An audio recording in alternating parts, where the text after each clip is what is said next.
नमस्कार दोस्तों, Prajapati health care में आपका स्वागत है। मैं हूं आपका दोस्त डॉक्टर सवनी पंडित, मरवन प्रखंड, मुजफ्फरपुर, बिहार। दोस्तों, आप सभी जानते हैं कि YouTube के माध्यम से आपको बेहतर ढंग से स्वास्थ्य संबंधित आपको बतलाने का काम करता हूं, आपको समझाने का काम करता हूं, ताकि जागरूकता आवे। मेरा मिशन ही है कम्युनिटी में जागरूकता लाना, लोगों को बतलाना।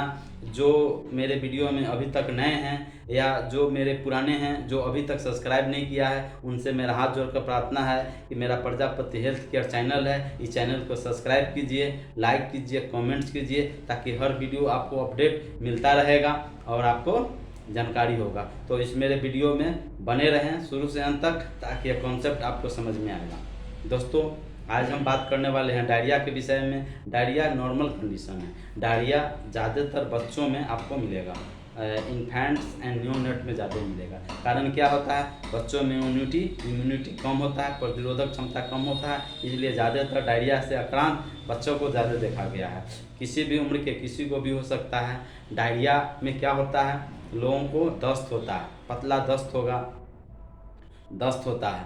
तो अगर 8 बार 10 बार दस्त हो गया, अत्यधिक मात्रा में लूज मोशन हो गया है ना, तो उसको डायरिया कहते हैं। तो डायरिया में आपका साइन एंड सिम्टम्स क्या मिलेगा कि आपका शरीर में पानी की कमी हो जाएगा, शरीर में पानी की कमी हो जाएगा, न्यूट्रिशन की कमी हो जाएगा, इलेक्ट्रोलाइट की कमी हो जाएगा, आयरन की कमी हो जाएगा, जिससे कारण ब्लड जो हमारे शरीर का ब्लड है वो फ्लो नहीं हो पाता है, संतुलित संपूर्ण रूप से आयरन बॉडी को नहीं मिल पाता है, जिससे कारण किडनी आपका डिहाइड्रेट हो जाता है, उसमें इंसान की मौत हो जाता है। तो दोस्तों, डायरिया आपको वायरल इन्फेक्शन से भी डायरिया हो सकता है, बैक्टीरिया से डायरिया होता है ना।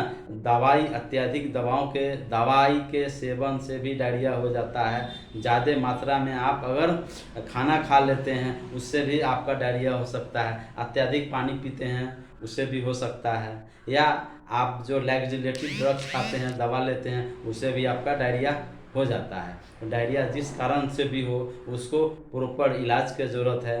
तो डायरिया आपको क्रोनिक जो एक्यूट डायरिया होता है, जिसमें पेशेंट को लगातार आपको लूज मोशन होते रहता है, और क्रोनिक जो होता है, जो उसमें हम बाद में बात करेंगे क्रोनिक विशेष में। तो डायरिया में अगर हो जाए तो आपका जानते हैं कि डायरिया कंटामिनेटेड फूड आइटम से होता है, दूषित जल और दूषित भोजन के कारण होता है। आप बाहरी मटेरियल आप खा लेते हैं, है ना, आउटसोर्सेज बाहरी से आप खाना खा लेते हैं, या आप जो खाना खाते हैं उसको प्रॉपर तरीक़ा से आप जो ब्रांड होता है वो आप नहीं खा पाते हैं, आप अच्छे से साबुन से हाथ धोकर खाना नहीं खाते हैं, ठीक है। या आपका भोजन का ये जो आप भोजन करते हैं उसका इंडाइजेशन होता है, डाइजेशन ठीक से नहीं होता है, आपका जो स्मॉल इंटेस्टाइन हो डिसफंक्शन हो जाता है और प्रॉपर तरीक़ा से काम नहीं करता है, जिसके कारण आपको डायरिया हो जाता है।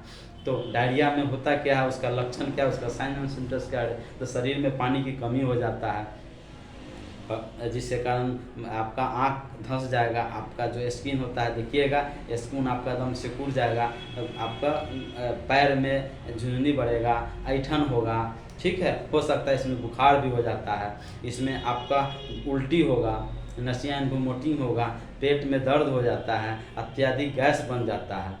यही आपको डायरिया में आपको मिलेगा। तो डायरिया में आपको ट्रीटमेंट की बात करें तो डायरिया में आपको क्या करना है, लोपरामाइड 2 mg आता है, उसको आपको सुबह शाम खाना पड़ता है।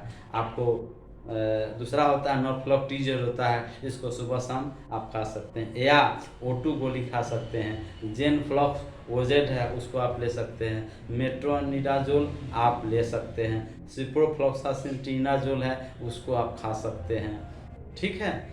इत्यादि दवाओं के आप ले सकते। इलेक्ट्रोलाइट है, इसको आपके बॉडी में जो डिहाइड्रेशन होता है उसको जो आपके बॉडी में जो फ्लूइड लॉस हुआ है उसको मेंटेन करता है। दोस्तों, एक जो इलेक्ट्रोल पाउडर होता है, जो बड़ा वाला होता है, उसको 1 लीटर पानी में टोटल को डिजोल्व कर दे, घोल दें, और वह घोल 24 घंटा तक आपको ख़राब नहीं होता है, ढक करके रखें, और उसको मरीज़ को कंडीशन के मुताबिक उसके आवश्यकता अनुसार मरीज़ दवा ORS पी सकता है, क्योंकि आपके बॉडी में जो हाइड्रेशन की कमी है उसको पूरा हो। और पेट में दर्द हो जाए, उसके लिए क्या लेना है? उसके लिए आप एनापोर्टिन ले सकते हैं, है ना, मेफ्टल स्पास है, ये ले सकते हैं। उसके बाद मैफेनिक एसिड है, उसको आप लिया जाता है।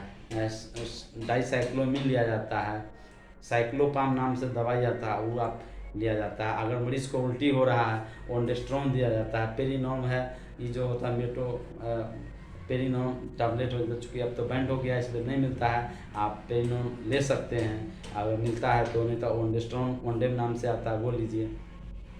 उसके बाद आपको उसके बाद प्री प्रोबायोटिक के रूप में आप ले सकते हैं विजिलेट ले सकते हैं। गैस बना हुआ है उसमें पेंटोप्राजोल ले सकते हैं, रिबेविराजोल ले सकते हैं, ओमेप्राजोल ले सकते हैं। अब ज़्यादा आपको परेशानी है तो इंजेक्शन के रूप में आप जेंटामाइसिन ले सकते हैं या मिकासिन ले सकते हैं, या प्री प्रोबायोटिक में गट ओके जो दिया जाता है वो ले सकते हैं। उसका इंट्रोजेना नाम से आता है, बच्चों के लिए आता है, उसको आप दे सकते हैं। सेफ्ट्रियाक्सोन हो गया इंजेक्शन के रूप में आपका हो गया, उसको आप दिलवा सकते हैं। तो ये जितना जो दवाई हुआ मेडिकेशन हुआ ORS ले सकते हैं। अगर बॉडी में सीवियर डिहाइड्रेशन हो गया उसमें आप पानी फ्लूइड नस के द्वारा दिया जाता है, उसको आप जैसे RL हो गया, DNS हो गया, 5% हो गया, NS हो गया इत्यादि, आपके डॉक्टर आपके ज़रूरत के हिसाब से आपको दवाई देंगे। तो दोस्तों जो भी परेशानी हो आप खुद से दवाई नहीं लें, आप डॉक्टर के सलाह से, डॉक्टर के प्रिस्क्रिप्शन के मुताबिक उनके एडवाइस से ही दवा लें। अपना से दवाई लेते हैं तो काफ़ी नुकसानदायक है, तो अपने से दवाई नहीं लें। ठीक है दोस्तों, धन्यवाद दोस्तों। यह मेरा वीडियो कैसा लगा इसको लाइक कीजिए, कमेंट्स कीजिए और दोस्तों के साथ साथ शेयर कीजिए। धन्यवाद।